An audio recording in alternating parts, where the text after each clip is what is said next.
Weiter geht's im Programm. Würde ich auch sagen. Zum zweiten und letzten englischsprachigen Vortrag. Ich freue mich. Ich würde mal ganz kurz versuchen, die Referentin vorzustellen. Summer Kelly ist Geschäftsführerin der Milk Banks of the Western Great Lakes. Habe ich das richtig gesagt? Mother's Milk Bank of the Western Great Lakes. Sie ist Krankenschwester, IBCLC und hat zudem noch einen Master in Biologie.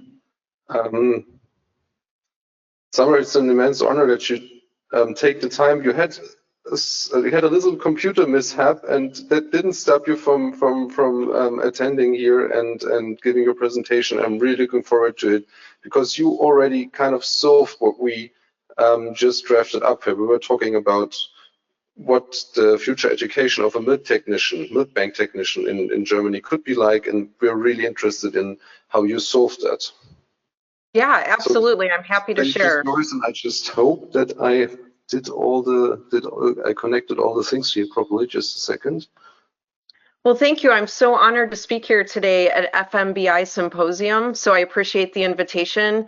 This is a topic that I'm very passionate about. So love providing education and developing milk technicians.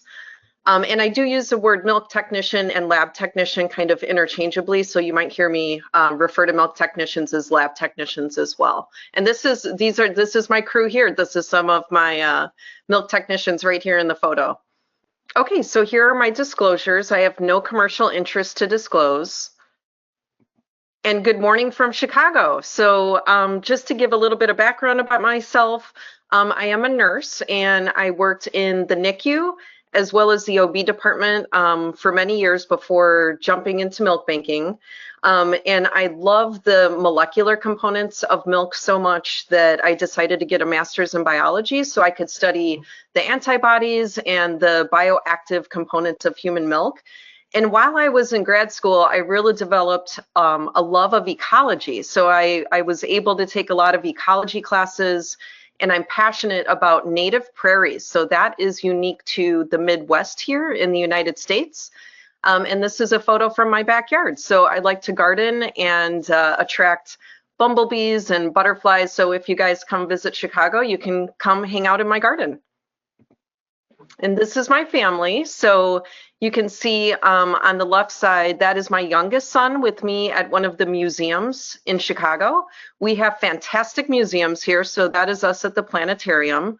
And then that's my husband and I at an event at the milk bank, my other favorite place to be, certainly.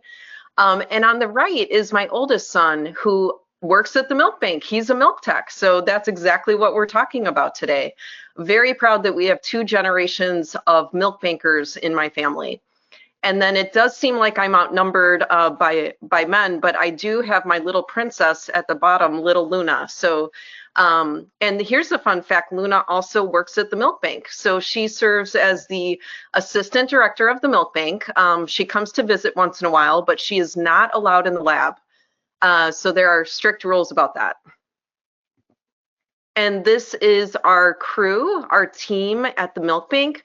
We are located just outside of Chicago, right by the airport. And we have a fantastic team of dedicated professionals, pasteurizing milk, screening donors, and making sure that all of our processes are safe. And little Luna works remotely most of the time. So that's her working at home. So this is our region. We serve all of Illinois and Wisconsin. We are a community-based milk bank, so we are not affiliated with a hospital, kind of a unique model here in the United States. We have a population in our territory of about 13 million people, so kind of a big territory. We serve 90 hospitals, and we dispense over 500,000 ounces of donor milk each year. We have 23 employees at the milk bank. And on this map, you can see all of the locations that we operate. So we have milk drop-off sites where our milk donors can go drop milk off. We also have dispensaries or pickup sites where families can come pick up milk if they need it for short-term use. If they need milk for longer-term use, then they contact the milk bank directly. So we have a lot of great community partnerships that help us with the logistics of getting milk in and out of the milk bank. And we belong to the Human Milk Banking Association of North America, what we call HMBANA, which was founded in 1985. And we do have 32 milk banks in the United States and Canada. And one of the main functions of HMBANA is to provide accreditation services to all of the milk banks and to provide audits and inspections and operational standards. And this is really built on a food safety framework. So I was really excited to help make this shift for HMBANA. HMBANA was born from the medical framework. So most of the milk banks early on, were operated from hospitals, really with that nursing and medical mindset, which is fantastic. But we did start to incorporate a food safety framework to really provide structure for our auditing program and our training program. So I definitely recommend this. It has been one of the best changes that we've made. And we do rely heavily on the Food and Drug Administration here in the United States, as well as Health Canada, their food manufacturing guidelines. So it may not seem really obvious at first, but this really has increased our safety and our ability to audit and train our milk techs. And all of these things at the bottom that you guys can see, all of these are audited during every single audit, which is once a year for HMBANA member milk banks. So this slide, I think, is kind of one of the most important ones. And this is the skills checklist that every milk technician at every HMBANA milk bank is required to complete. It is standardized, so there is one tool that every milk bank uses. They can change it based on their own practices, but it is completely standardized. So we visually inspect this during each year's audit, and I think this is a really important piece. You can provide the tool and you can suggest it, but making this a requirement and a standardization, I think, has really improved the profession of the milk tech and really kind of provided a nice standardization. So I'm an auditor, and when I go to another milk bank to audit them, I actually look at all of their training records for every single milk tech, and I visually inspect every certificate and make sure that a skills checklist is complete for every milk tech. And then we record that in the audit documentation. And what we do is when we're completing these skills checklists, is we use certain validation methods, and these are just a few of the validation methods. There's actually many validation methods, but when you are training a new lab tech, you can provide lecture or discussion, certainly written instructions that they can take home or keep on the computer for reference. Demonstration and return demonstration are probably the most important for lab techs because they're doing hands-on technical skills. And then, of course, we have standard operating procedures. We call them SOPs. So that is something that you'll hear HMBANA milk bankers use quite a bit, is SOPs for our operating procedures. Of course, we have computer-based training and examinations. I think quizzes and tests are really powerful tools to help learning, and it's something that we probably don't use enough. I have seen some milk banks create really creative, quizzes and quiz games for their milk techs to help, convey key aspects of training. So this is an example of a blank skills checklist. We have the knowledge or skill that we need, the validation method, the date of validation, and then of course the initials of the supervisor. And this is standardized for all of the milk banks. This is an example of what that might look like for a brand new milk tech that just started in June. And the skills checklist is actually more complicated than this. So it doesn't just say, hand washing and PPE, which is protective equipment like gloves and masks. It actually has steps in here. So this is just a really brief overview. Certainly thawing milk and bottling milk has multiple steps. For bottling milk at Himbana Milk Banks, we are required to strain all of the milk in a filter before bottling. So that would be identified here as one of the steps that the techs get validated that they can perform that task independently. At the bottom, you can see the food handler certificate. Every single technician is required to complete this in the United States and Canada. It is a 2-hour course. They then take an exam, and we record the expiration dates on every single audit. So every tech at every milk bank throughout the entire Himbana system currently has a valid certificate, and we do verify that during every single audit. And I did just want to call your attention to a couple things here. So you can see for the example, bottling milk, you can see that on the 12th, the tech reviewed the standard operating procedure with their supervisor. On the 15th, there was a demonstration. So that is an observation where they're observing another trained technician performing that task. You can see that there's a big gap there because the return demonstration is when the milk tech is completely independent at performing that task. So sometimes this can take 2 weeks, sometimes it can take 4 weeks. I think generally that most of these tasks can be mastered in about 2 months. So 60 days is a good time frame for really wanting independence with most of these tasks. There are some advanced tasks that are not listed here on the skills checklist example that may require more time and training. For example, batch approval is a very high level important task at milk banks. That person who has the authority to approve a batch is really the most highly trained manager or supervisor at the milk bank. They are reviewing all of the batch documentation, time and temperature of pasteurization, microbiological test results, and it's their signature that approves the batch. Himbana milk banks require 2 technicians to sign off on the batch, and generally 1 is a manager. So a skill like that might take longer, but generally most skills can be completed in 60 days. And I did want to also call your attention to these 2, the CGMP, so that those are current good manufacturing practices. We embed that in all of our training for milk technicians. All of our milk technicians know what a GMP is, a good manufacturing practice. Illness reporting is very important for the FDA. So we have a lot of education around illness reporting. And we actually have signed contracts or agreements that staff will not come to work if they're sick. And that's really important for food safety.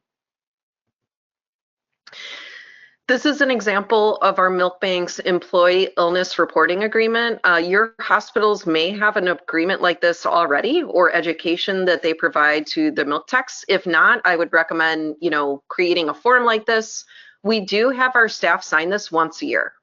So this just reviews general information about foodborne illness, symptoms to monitor, and the policy. We have a more detailed policy in our HR manual and employee handbook. This is just a very general, basic agreement that all staff sign once a year.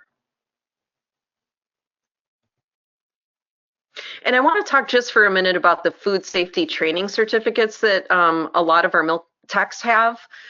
You can see the first one is absolutely required for all Himbana milk techs, and this is a 2-hour class with exam and certificate. The next one, I would say well over half of all milk banks, probably 75% of all Himbana milk banks have at least 1 technician or multiple technicians that have taken the Good Manufacturing Practices class from Cornell, and this is the Institute for Food Safety. This is a $200 course, and it is a 12-week course. It's excellent. I took the course. I think it's really great. There are a lot of visuals. It's easy to understand for entry-level technicians as well as advanced technicians. You get a nice certificate that you can put in your staff training book. It's just a fantastic course, so I definitely recommend this. And I have a link to it in another slide. A lot of our milk banks also have food safety managers, and this is regulated by the state. I'm sure that Germany has this same program. Some of you may already be aware of this, or you may have incorporated this into your milk bank. If not, I would suggest looking into it. Every province and state here offers food safety manager courses. This is an 8-hour course with an exam and a certification. We are required to have one food safety manager on site at all times. So our milk bank has 2. Just to cover vacations. And last, close to being last, is the PCQI, the Preventive Controls Qualified Individual course. This is really key. So every Himbana milk bank has one PCQI, and the PCQI maintains the food safety plan. In the food safety plan, we identify every hazard related to milk banking and to the processing of donor milk, going all the way to donor screening. So how do we screen out maternal illness, viruses that can be transmitted in milk, chemicals that can be transmitted into milk like medications, to pasteurization, which destroys the vegetative bacteria that can cause illness as well as viruses, and then the microbiological testing that we do after pasteurization. So all of that is maintained and outlined in the food safety plan that every milk bank has. And the PCQI is a person who maintains that and updates it once a year. Last is HACCP training, which I'm sure many of you are familiar with. This is probably the least common for milk bankers because we take most of all of the other classes, but many milk bankers also have HACCP certification. It's not required, but it is excellent education and training. This is the GMP certificate through Cornell University. Highly recommend it. I do believe it would be available to all of you. And this is the link to it at the bottom. It's a great course. Something that most milk banks do, it's not required, but certainly the education is required. But a lot of the milk banks have an annual education day. And this is your opportunity to provide all of the required education in one day for mandatory training. We absolutely love it. Our education day is coming up soon, and no matter how busy we are, because we're all really busy at milk banks, we have to set the time aside for at least 4 to 8 hours a year so that we can cover all of this mandatory education. So at every single year, we talk about GMPs, our food safety plan. We review our SOPs with all of the employees at the milk bank. We review safety, emergency preparedness, and illness reporting. There are other topics as well. So you can roll in any HR education that you need to provide. Many hospitals do this already, so you can just kind of cover what your hospital doesn't cover. I would expect that your hospitals are providing some of this education once a year, especially occupational safety, illness reporting, and fire safety. So you can just add another 4 hours of training for milk bank specific training. And then this is when we have all of our staff sign the illness reporting agreement. We do provide a certificate. This is really important. Himbana is crazy about training certificates. So we issue certificates for everything. This is great for employee development and recognition, as well as maintaining our staff training records. And you can see one of the most important aspects of annual education day is the matching shirts. So that is a really important component. This is a great team building activity. You can see in the top that we have Milk Bank University shirts with our little U there for university. That was in 2020, 1 month before COVID. So that was in February. You can see we're not wearing masks yet and we're standing really close together. And then in the bottom is 2 years after COVID. So that was a couple years later, and you can see our t-shirts with essential to really acknowledge the essential workers who came in every single day to pasteurize milk during a global pandemic. We did not miss a single day of processing. This was our last education day, saving tiny lives. Sending this message to your milk techs is really critical to number one, tie them to your mission of helping premature babies. Number two, it promotes a culture of food safety because there's a lot at stake. There's a lot of responsibility in safeguarding our milk supply. So we put this message out to staff as much as we possibly can, and we give them credit and recognition for the life-saving work that they do.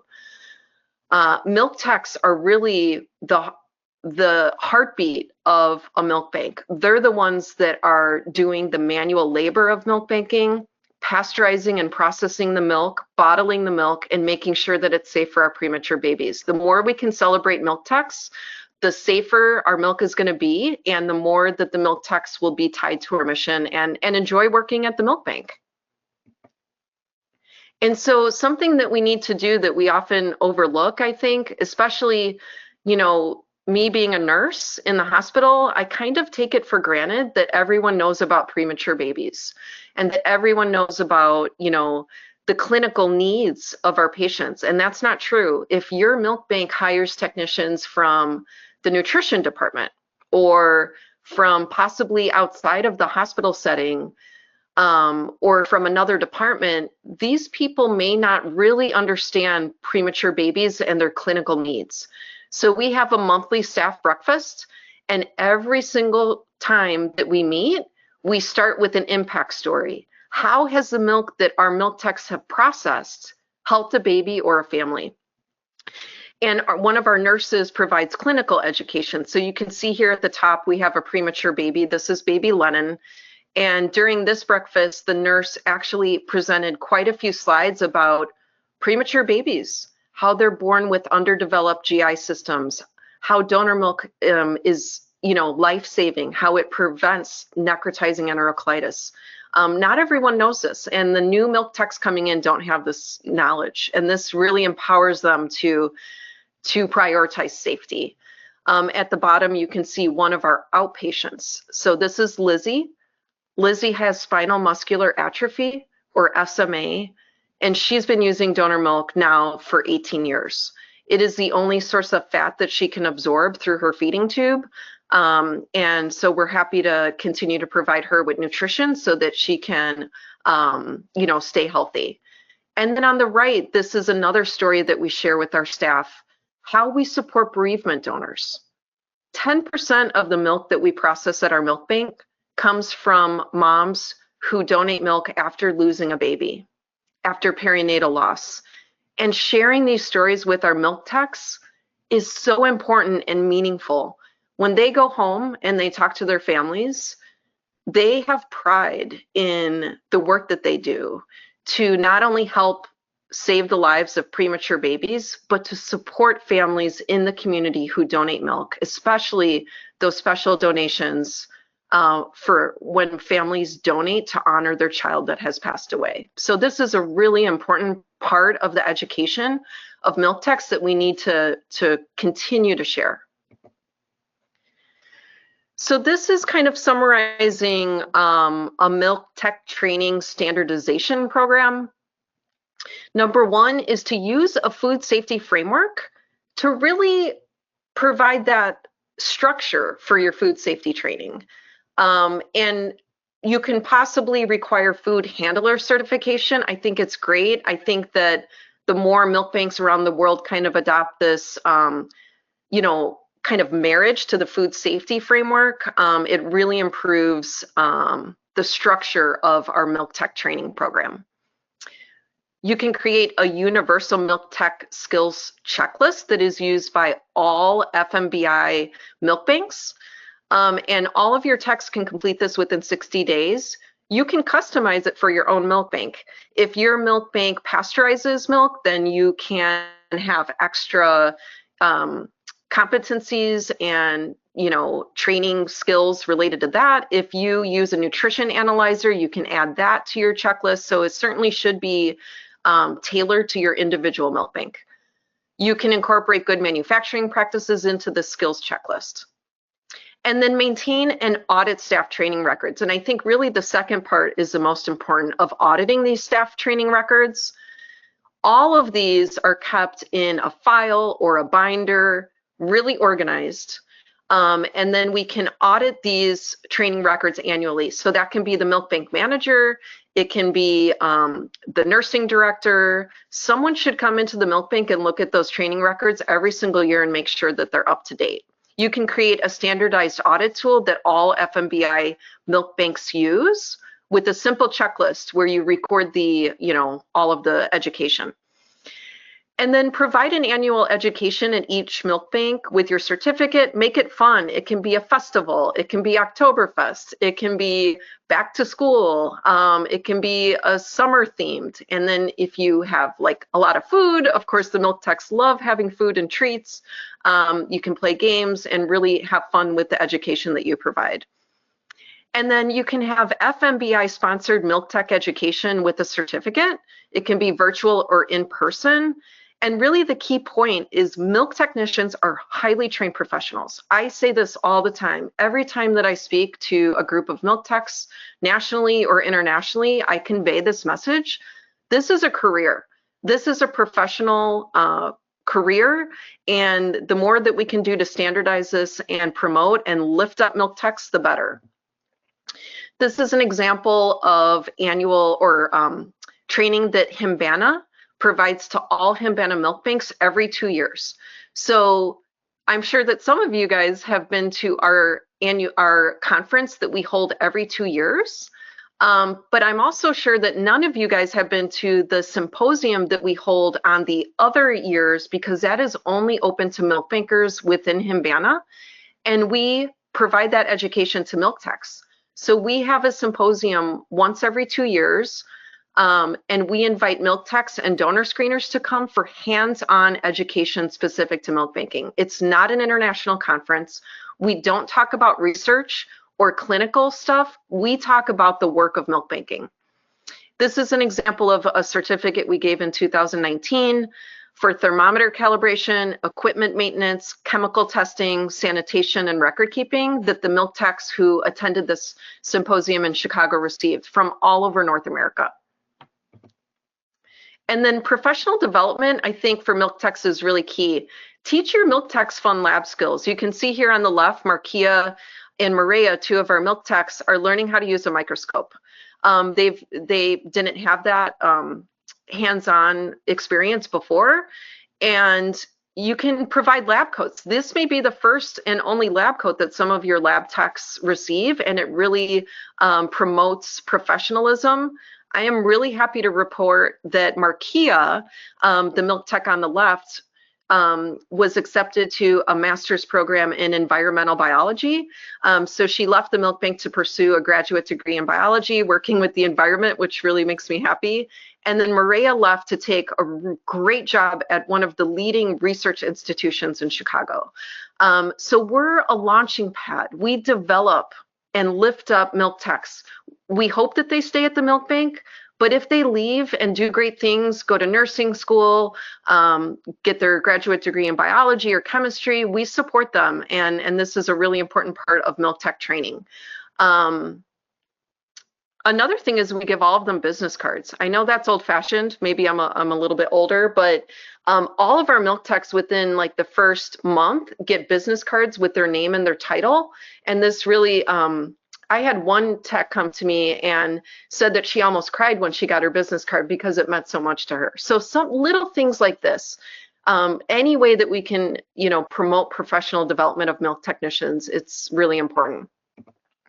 And then educational opportunities. So you can see here on the left, that is Jose. Jose is our manager. He came to us with technical training. He had no medical experience. He did not have a university degree. He had a technical degree in heating and air conditioning and cooling systems.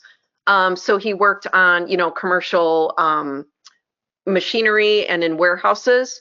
He is now our top manager, not because of the education, but because of his skills, his work ethic, his supervisory skills. He's been with us for 7 years now. This was back in, I think, 2018 that he presented this poster with me at the Himbana Symposium in Texas.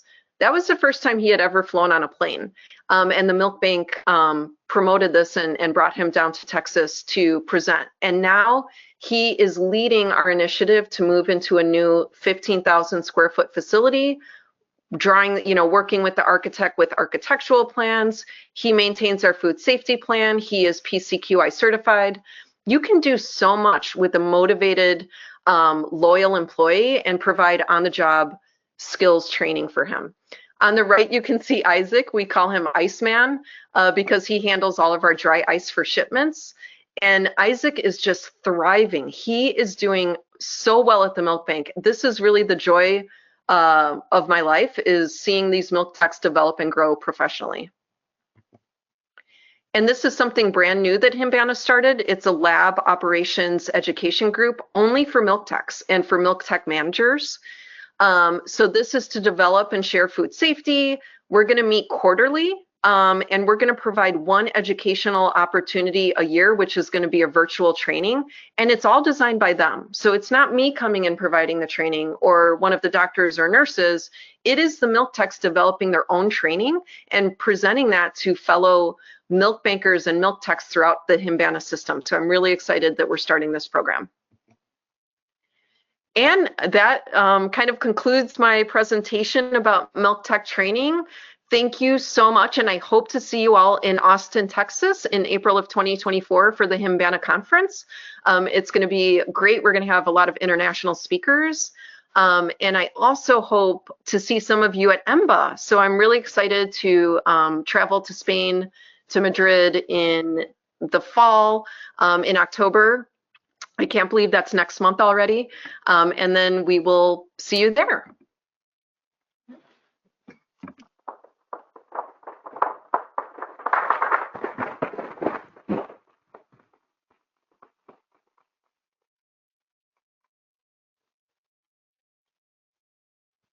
Thank you so much. I think you saw the audience in the second half, and I hope you saw the applause that you got. Thanks for solving that one about the education real quick for us. So we just have to implement that.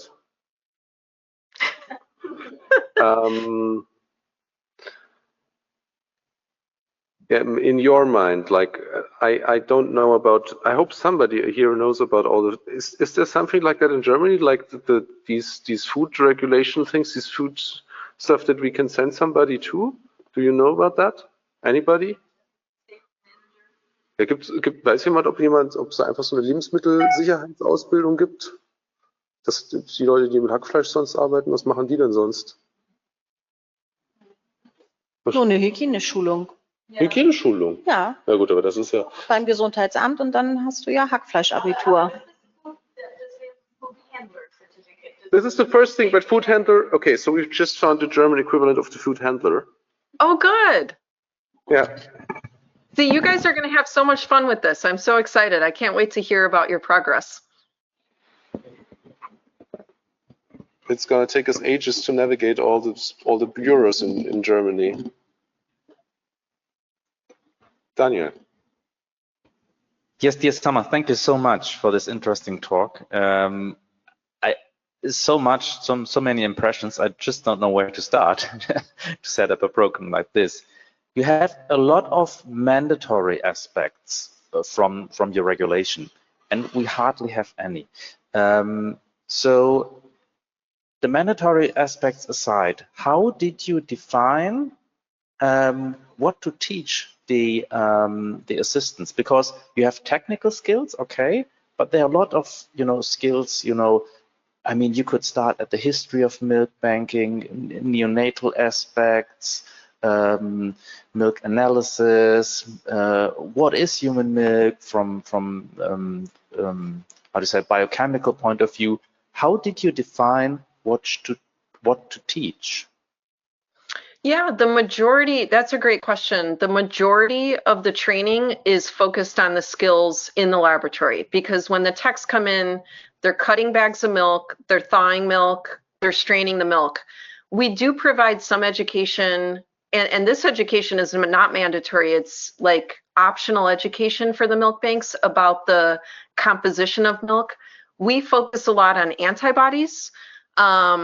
because a lot of people understand what antibodies are, especially after COVID. We heard a lot about antibodies through vaccination and active infection.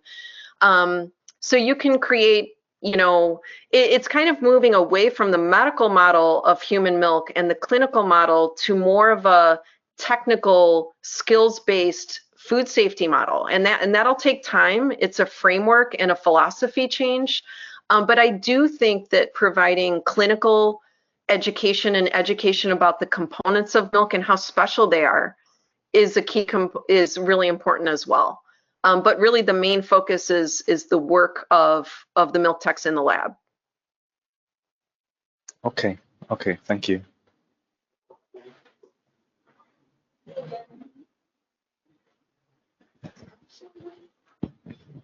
Hi, Summer. I'm Heather Chorzempa. I'm from Minnesota, by the way, and I'm looking forward to seeing you in Madrid.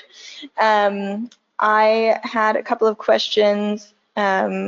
Just curious, out of curiosity, is if your food safety management person, if one of them is on vacation and the other one calls in sick today, does that mean you can't do anything for that day? Is everything shut down basically, or what happens? Or have you been lucky enough to have that never happen? That is a great question. We continue operations. So if an inspector would come that day, they would understand. I mean, there's no way that, especially some of our milk banks, our hospital-based milk banks have maybe 3 people to 5 people in the whole entire milk bank. We have some very small milk banks. I'm sure in Germany you have some with low staffing levels, not 20 employees. So as long as the manager has that training, even if they go on vacation, you'll be good. But there's always a person in charge. And that's a formal technical term, person in charge. Doesn't have to be the food safety manager. If they're on vacation, one person takes responsibility for safety for that day. It could be a technician, it could be a nurse manager, but there has to be a person in charge every single day. And then you just need a food safety manager on staff that's available. Thank you. Additionally, I saw a picture. Do you do microbiological testing in-house or even the blood testing too, or is that? Oh, that's a great question. I'm glad you caught that. Yeah, we do microbiological testing in-house, but that is our pre-testing. All of our post-testing has to go to a third-party accredited laboratory. So our micro testing that we do at our milk bank, we do before pasteurization. We look for bacillus before we pasteurize. So then you could prevent pasteurizing a batch that you would toss anyway, basically, and save that time. And yeah, actually it's a cool, I'm planning on writing this up for publication. We screen donors individually on the day of pooling. And if they have bacillus, we discard just that one pool because we mix at least 3 moms together in every batch. That prevents the entire batch from being discarded due to bacillus. So we do pre-screen bacillus before pasteurization. Thank you for that too. And one last question, sorry. I heard you say you cut bags of milk. Mm-hmm. So you cut them open to prevent it all sticking to the Ziploc or anything? Yeah, we use scissors that we get from food manufacturing suppliers. They're stainless steel scissors that you can put in the commercial dishwasher so that they're completely sterilized, or you can autoclave them. So when we have the bag of milk, we use the scissors and we cut all of the bags. We don't open them. It's just easier and the milk comes out. It doesn't get stuck on the little Ziploc portion of it.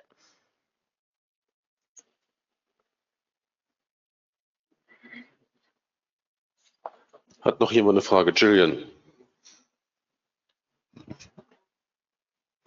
Thank you, Rudy. Hi, Summer. It's Gillian Weaver here, and again, looking forward to seeing you in Madrid. We've never actually been face to face, so it's nice to see you in person.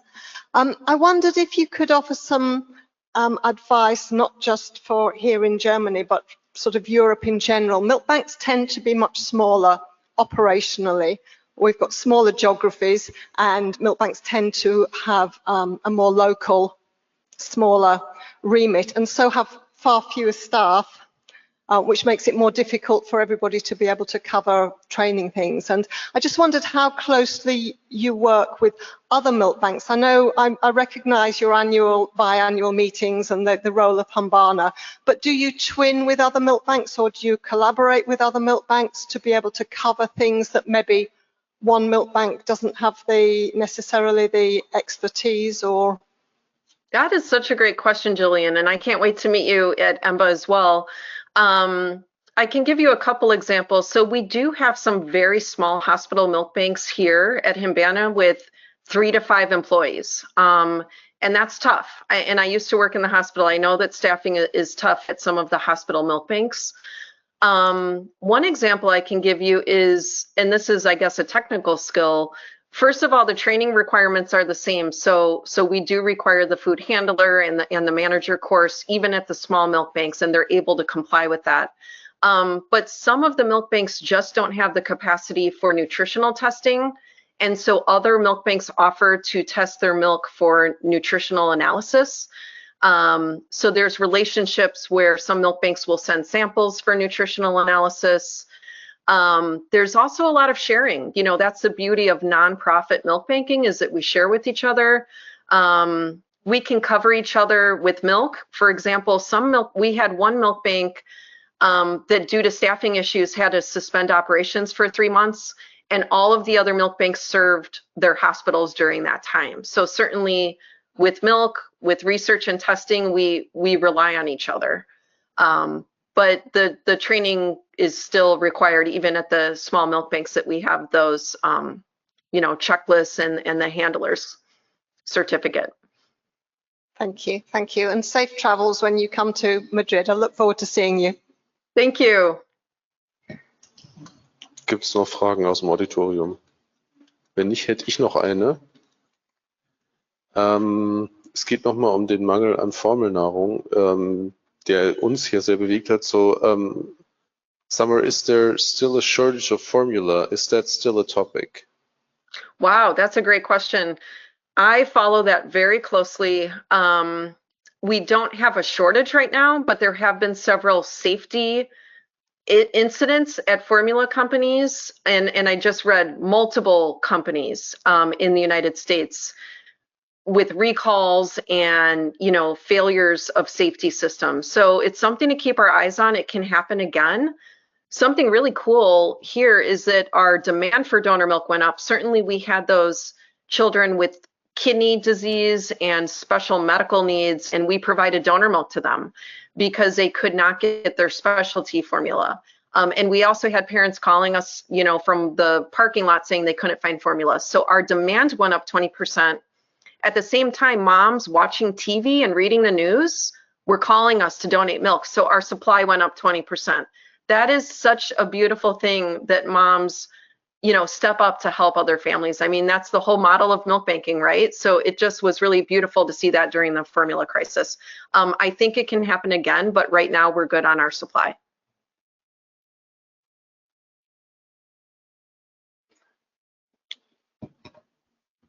So, if es keine Fragen mehr gibt, thank you so much for being here today. It's pretty early still at yours, so, and thanks again for participating in spite of all the problems that you had to go through with your damaged computer and everything. I'm glad it worked out. Yeah, I'm really happy about it. And again, thank you and have a great day. Thanks, everyone. See you soon. Take care.